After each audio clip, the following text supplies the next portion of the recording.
Time for me to make my video. This video is going to be about how to find your voice as a writer and why it's so important. Um, the biggest problem that I find as a reader, reading lots of self-published works and even works published with traditional publishing houses, is I'm not really finding unique, mesmerizing voices in the writing. And I think the problem for that is that every writer, especially if they're not already a best-selling big-time author, they're basically insecure. They think, I haven't made it yet. I'm not making money. I can't live off of my writing. I need to imitate a writer I admire. I need to, I can't be myself. Or they don't even know who they are. That can be a big problem. So how I actually think the reason that my 1990s version was so mesmerizing is because I had a strong, mesmerizing voice. And let me give you an example of some of my favorites. I love Leon Uris's Exodus. So I'm just gonna kind of like go to the opening here and just check out the opening. The airplane flip-plopped down the runway to a halt before the big sign, "Welcome to Cyprus." Now, Mark Parker looked out of the window, and in the distance he could see the jagged wonder of the peak of 5 fingers of the northern coastal range. Let's get to the dialogue. "Anything to declare," the customs inspector said. "2 pounds of uncut heroin and a manual of pornographic art," Mark answered, looking about for Kitty. Okay, right there. This character is jumping out at you. He is not a cardboard cutout character. This guy's real. It's like this this novel has been cut down a lot. They considered this like propaganda art to make Israel look good, and maybe it was. But if it was propaganda art, it's brilliantly written. This was one of the biggest bestsellers in American literary history. And as you know, they made a movie on it. And Leon Uris nailed his characters. He did use a lot of exposition, which is usually a no-no in a novel, but he did it so the reason he pulled it off is because he had a mesmerizing voice. I've analyzed this book, and I believe it's a combination institutionalized superhero going by the Save the Cat categories. He meshed those two together well, those two genres, and created a mesmerizing voice. Each character is distinct from the others. They're their own persons. The dialogue is snappy, and it helps that he had experience as a screenwriter. I actually think every novelist should get some screenwriting training because screenwriting teaches you how to do dialogue, characterization, and plotting well. Because that you've got to have all that down very well to write a good screenplay. Now here's another one of my favorites, another mega bestseller, Colleen McCullough's The Thornbirds. Now check out the opening for this one. This is the strong voice. On December 8th, 1915, Maggie Cleary had her 4th birthday. After the breakfast dishes were put away, her mother silently thrust a brown paper parcel into her arms and ordered her outside. So Maggie squatted down behind the gorse bush next to the front gate and tugged impatiently. Her fingers were clumsy, the wrapping heavy. It smelled faintly of the Wahine General Store, which told her that whatever lay inside the parcel had miraculously been bought, not homemade or donated. And then the rest of the chapter goes into how she's so excited about getting this doll. Okay, what Colleen McCullough did is she opened up the novel in the main character of the whole book, the most important main character, which is Maggie, and right away you understand what the voice of this novel is what I call obsession. Each character has an obsession. Maggie Cleary's obsession is she wants to be wanted. You can already tell she's not wanted. And this is something that everybody can relate to in a way, because I think everyone at some point in their life has felt unwanted. Something fine and Mr. Gold. So she gets this new doll, and you can tell she's not raised in a rich house. She's not wanted. And She's thrilled to death at getting a new doll because everything else she's ever got, it says right here, was used. So right away, and then her brothers steal the doll from her, beat it up, and she cries. And you start feeling sorry for this main character. You can tell she's not wanted. She's being ignored, and she has an obsession. And the whole novel, it's what I would call an obsessive voice, but carried off brilliantly. The obsession really comes to a fore in the love scene between Ralph and Meggie, about in the middle, somewhere around the middle of the book, where the love scene is just so brilliant. Ralph's obsession, he loves Meggie, but he's obsessed with his with his pride of being a sacrifice. He feels like he cannot be true to himself unless he's a sacrifice. And Maggie's got the same obsession. They all have this obsession to be to sacrifice true love for something inferior. The whole novel, each character has an obsession, and she gives them what I would call an obsessive voice. But it delves so deep into their souls, and reveals so many aspects of human nature that we all can relate to, that she wrote a masterpiece. One of the biggest bestsellers in publishing history.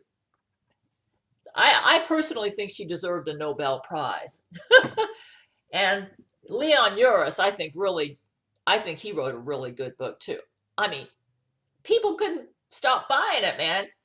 Here's another one I like. Wuthering Heights. These are my favorites. I'm picking books I like, whether everybody else liked them or not, but apparently a lot of other people like what I like too, because this book also has a very strong voice.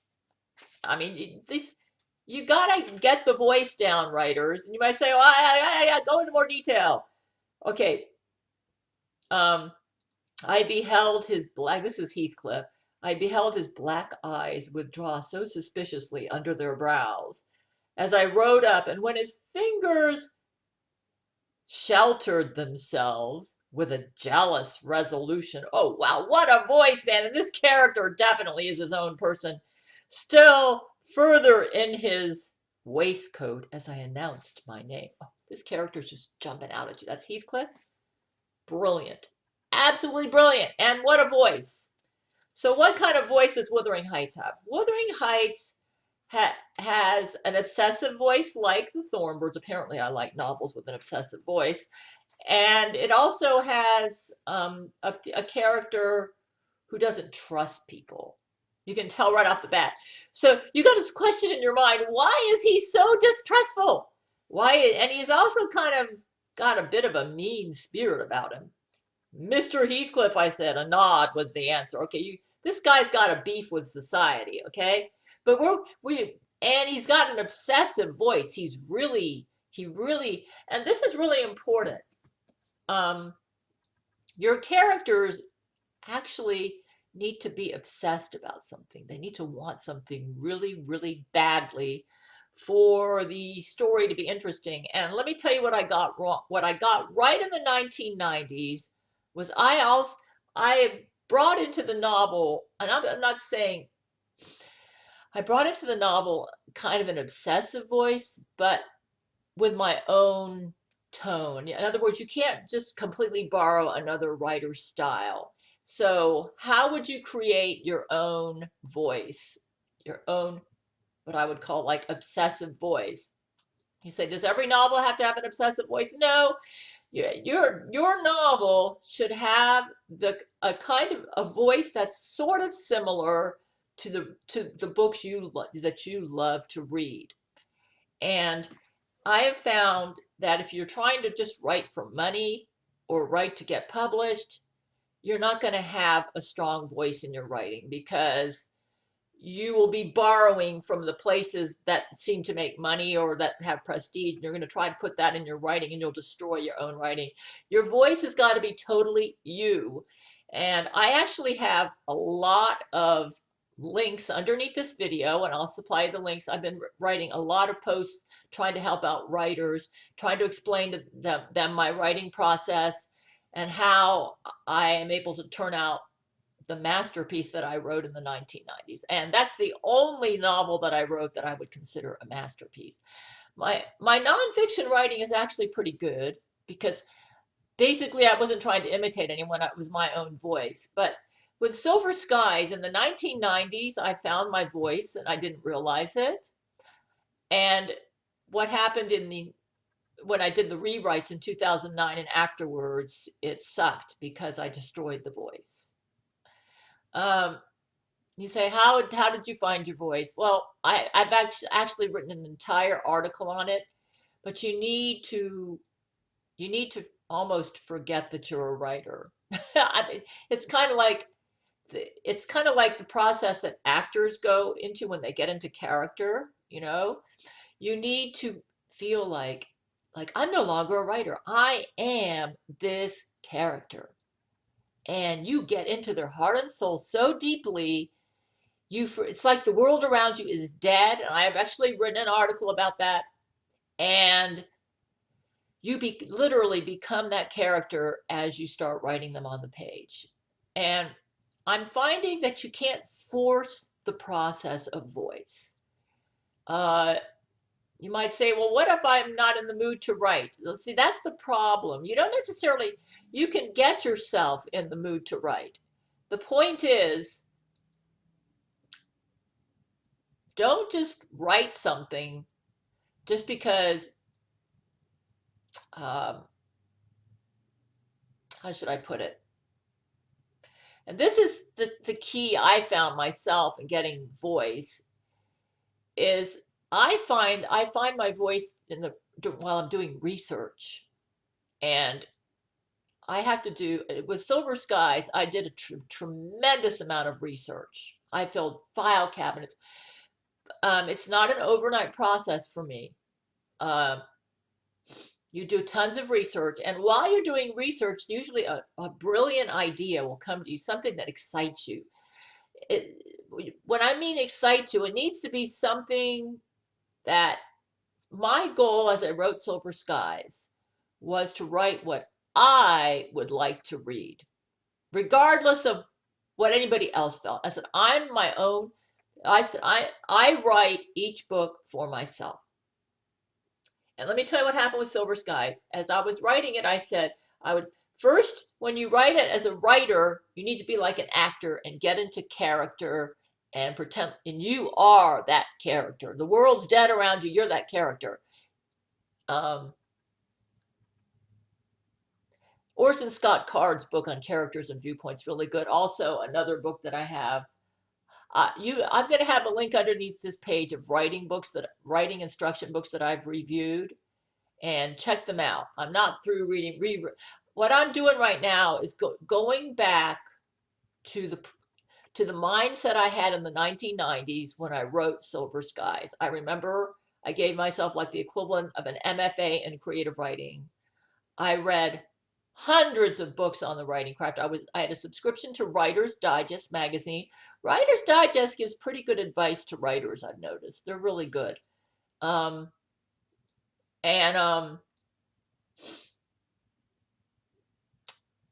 publication that's really good is The Writer. But now I'm not allowed to spend money except anything on food and bills. And Writer's Digest has some pretty good online posts now, so I follow them at Twitter. For my writing process with Silver Skies, I would do tons of research. And as I was researching, something would hit home with me. I would say, this is something I can relate to. Like right now, I'm reading about a conservative rabbi who moved from America to Israel. And he is such a good writer describing how he felt and why he decided to live in Israel and abandon the luxury, the comfortable lifestyle he had in the United States. And he goes into his soul as a rabbi and why he felt he needed to stay in Israel. This is really, really helping me for the last third of my novel. But some of the stuff, I read it and I think, yeah, that hits home with me. I can understand this. Okay, well, when you're doing your research and something hits home with you, it hits your heart. This is something you say, this is something I can relate to. You have got a plot idea right there. You don't want to lose that. Okay, when you read something while you're doing your research that hits home with you and that resonates with you, that is something you need to incorporate into your plot. And that's what I did with Silver Skies. I would do research, and something would hit home with me, something would resonate with me, and I would incorporate that into my plot. And that's how I formed the outline of the plot. Therefore, when I got to the actual writing out of the scene, I was already delving into a topic that hit home with me, that hit a nerve with me, that made me think. And I guess the key point I'm making is that you found your voice when the writing process changes your viewpoint on life. Okay, what I mean is, um, when you get to the point in your writing when you're doing your research and when you're working on the book, you learn new things about yourself in the process, or about your friends or people that have impacted your life. You get new insights into them, new insights into why they are the way they are. You found your voice. You found your voice because that's something that's uniquely you. Nobody else understands how and why that person or that life experience has impacted you the way it has. And once you get into that, like I even say, into that subconscious part of your writing process, where something is hitting you, stop your research right there. Go and write it down. You've got a plot idea. Even if you can't use it in this book, you might be able to use it in another book, but write it down. So while you're doing your research, if something moves you, if you find yourself like stopping and kind of floating there, thinking about what you just researched, or you wake up in the morning from a dream and the dream won't leave you. It's like there's something there, something I need to explore, something I need to understand. Write it down. Write down what you're feeling then, what you're thinking, and that needs to go in your plot. That needs to go in your plot. So for me, I found my voice by writing down what either disturbed me, what made me question things, or what made me realize that there was an area in my life where I needed to grow and perhaps understand people better. Write it down. Write it down. Write down what you're thinking, what you're feeling, and then work that into your plot, work that into your dialogue, work that into your characters. And another thing, as you are working on your plot, it's a good idea, and I'm an intuitive writer, but it's a good idea, to read something like Save the Cat to get an idea of what makes a story work. Go ahead and write down a general outline, beginning, middle, end of your story. But always remember, it's not carved in stone, okay? Because as you're doing your research, what you get to the point where you are no longer telling your characters what to do. Your characters become alive. They become their own person, and they are telling you what to do. Now, you say, how do you get to that point? Orson Scott Card's got to really read his book, Characters of Viewpoint. He talks about the process a lot and how it works for him. But when you start doing your research on the character, something's going to hit home with you. And it is true that every character that you create is going to have a little bit or a lot of you in it. Because even the villains, because you found your voice when, as you're doing your research, you think, aha, I kind of understand better why that awful person in my life is the way they are, why they treat me like they do. All of a sudden, it's like you are them. You got a new insight into what drives them, and you write it down, put it into your plot, put it into your dialogue. That's when the writer finds their voice as a novelist. And part of this means you can't write the book fast. Write it fast when that insight hits you, because you don't want to lose it. But it also means don't write when you don't have an insight. Don't write just because, and I know a lot of writers are going to criticize me saying, oh, you got to write something every day, and if not, you're going to quit. This is the way I work it. This is what I guess it defines it how you define, how do you define writing every day? It doesn't for me, it doesn't necessarily mean actual writing down of the scene.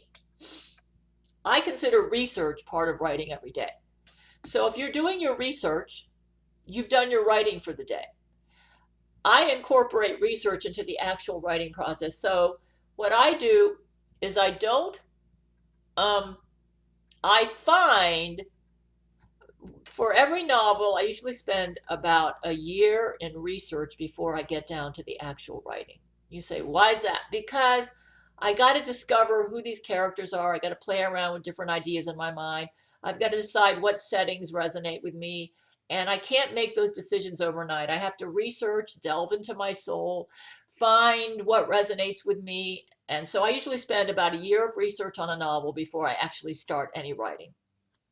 With Silver Skies, I did that. Okay. And then once you start writing, you don't stop your research. You're still researching. And what I do is I incorporate the research into the writing process. So what I'll do is, let's say right now, I'm doing the ending and I'm incorporating the research into doing the plot outline. And and the way I do is, as I'm doing my research, like right now I'm reading about a rabbi in Israel, I'm finding a lot of the stuff he says resonates with me. And when I start reading something and I feel myself thinking, wow, I really get this. I really understand why he feels like this. And you're thinking, Gail, you got a story idea here. You got a plot idea. You need to work this into your plot. And then what I'll do is I'll stop my research and I'll go to the computer and I'll write it down. The point is, when you're writing down story ideas or working on the story, you shouldn't be doing it unless it's about something that makes you think. If it doesn't make you think, and if you're just doing your quota for the day, don't write that day. Just go do research. So what I do is I research till I find something that resonates with me. And then when I have to stop my research, think, wow, I never saw that before. Yeah, man. That's when you've reached this is especially true for intuitive writers. You've reached your intuitive inner soul. Research actually gets me into my subconscious, where the most honest, transparent part of me comes out. And then I say, go write it down. So that's the secret for finding your voice too. Because nobody else thinks and feels like you do, especially in your innermost, deepest recesses. So I say the secret to finding your voice is doing a lot of research and incorporating the research into the writing process. Refuse to write until, this is true for intuitive writers. This probably wouldn't work for other types of writers, but I'm an INFP, Myers-Briggs. I find that the process of research helps me find my voice, because while I'm researching, I'll read something and thinking, wow. It's like when you're researching your character or the background and something hits you. It's like, oh my God, this is changing. Something you're researching about changes your perspective on life, or makes you question your religion, or makes you, or it gives you a deeper understanding of another person. That is what needs to go in your writing. And that is something uniquely you. I'm finding that a lot of the stuff that I find in my research that moves me is stuff that I'm actually scared to write about. I'm thinking, what if I put this in my novel, maybe I'm going to get, my novel's going to be outlawed. Maybe that's what you need to write about. I'm not going to tell you this because it'll destroy the book for you, but yesterday while I was researching, I got a sudden insight into my villain. I understood them very deeply. I said, you got to write this down. So that gave me the plot idea for the last scene that I outlined. I'll give you a hint. I'm a little worried that it might make my novel pornographic. But you know what? I went back and reread it when I was a little bit cooler and able to read it objectively. And I thought, this is doggone brilliant, man. This is, I said, you don't want to take this out. And I said, Gail, you're a clever writer. You can write this in a way where it will not be just pure pornographic. It will be a real insight into this character, and it's going to mesmerize your readers. That's what I'm talking about. And let me tell you something. What I did in 2009 is I hadn't written in a while, and I forgot the process that I was following in the 1990s, which is basically what I just told you. I would research, get inspired, and then go write it down. And sometimes my dreams or my subconscious would just inspire. I'd get a sudden insight, and I'd go write it down. And in 2009, I was a little bit cocky as a writer because I figured, wow, you wrote something so good that Spielberg made a movie about it. So all you have to do is just, just fix up all your grammatical errors and fix it up and just publish it. But I not only fixed up the grammatical errors, I went in there and reworked some of the sentences, and I totally botched the voice. It was a disaster. Let me tell you something, and I've heard a lot of literary agents say this. The number one reason they reject manuscripts today is that manuscripts don't have a mesmerizing voice. The funny thing is let me tell you how important voice is. I picked up my 1990s version, and I couldn't put that down after I'd forgotten all about it. And I realize now it was because of the voice. I thought it was just such a masterpiece that, I could do a little tweak here and there and I wouldn't mess it up and I could publish it. Well, those little tweaks I did here and there messed up the voice. And that's why Zach Knight rightly said that when he read My Silver Skies, he was bored to death because I ruined the voice. The original Brianna that I had in the 1990s version, even though she was what I would call a Save the Cat superhero character, and you got to be very careful with superhero characters because they can come across so above everyone that nobody can relate to them, and that's what I did with her. She was in the 1990s, she was a superhero character, but she was relatable because I showed where she felt insecure, where I showed the tough side of being a superhero, and that is you're misunderstood and you feel out of place. And I captured that in the 1990s version. But in the 2009 version, I was so proud of who she was that I Mary sued her. It was like she was too perfect. Nobody could relate to her. She was too perfect. And that comes when you're no longer listening to your inner voice as you write. You just think, well, I just need to kind of like finish this off and I can rework it a little bit and it won't matter. If you have a mesmerizing voice, every word counts. You do not want to write till you're in the zone. And I know there are people, when I mean in the zone, I mean when the only time you should write is when an insight hits you. The good news is, if you do that with your outline, that when you get down to the draft, because you wrote when your insight hits you and you were in the zone, the draft comes pretty easily because it's easy to get back into that insight that shocked you, that you had to write about. You can remember it. And the draft comes easily then. That's what I've discovered. So what I'll do is when I get in the zone, I will outline, okay? It's most important to be in the zone when you're outlining, okay? When you're getting your plot ideas and creating your characters. Once you get into the first draft, once you start writing the first draft, I found that if you were in the zone when you did your outlining, then when you get into the first draft, it comes at you fast. It just comes right out. And that might explain why Colleen McCullough said that she wrote The Thornbirds in about 3 weeks.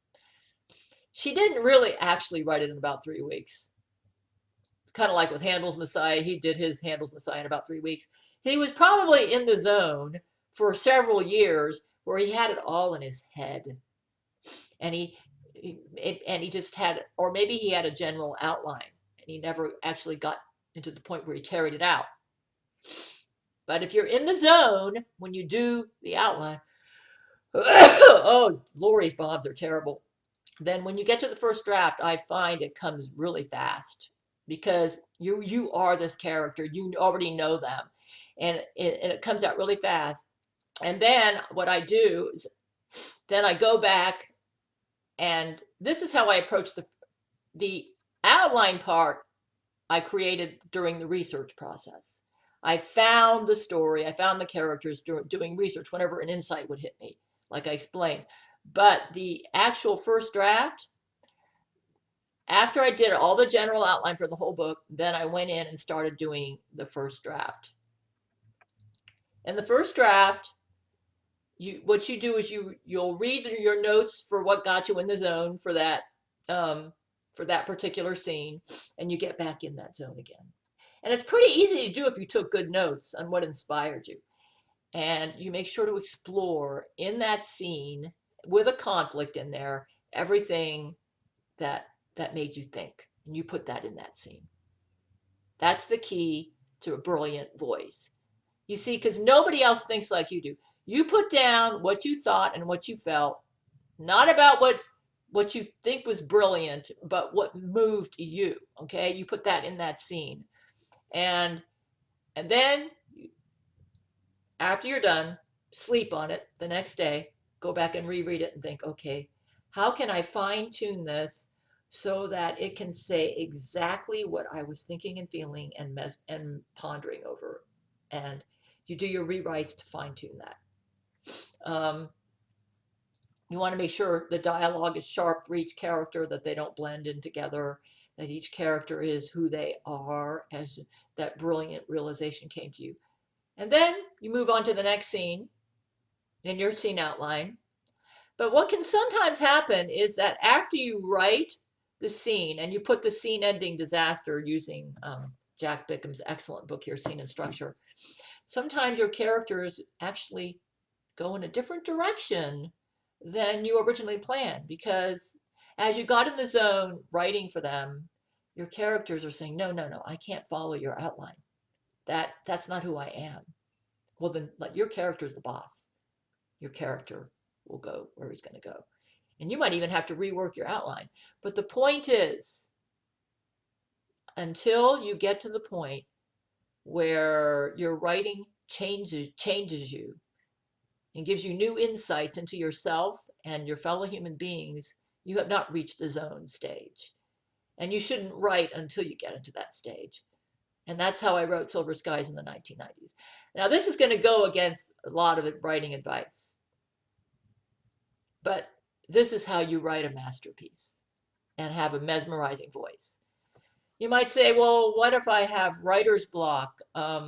Start doing research. Start doing research, and don't consider research your writing for the day. And don't write until you just have to stop your research thinking, wow, what an insight. What an insight into myself. What an insight into life. I got to write this down. That needs to go in your book or another book. Okay? That's my writing process. It takes time, but that's how you turn out a masterpiece. So, anyways, check the links underneath this video where I share my writing process.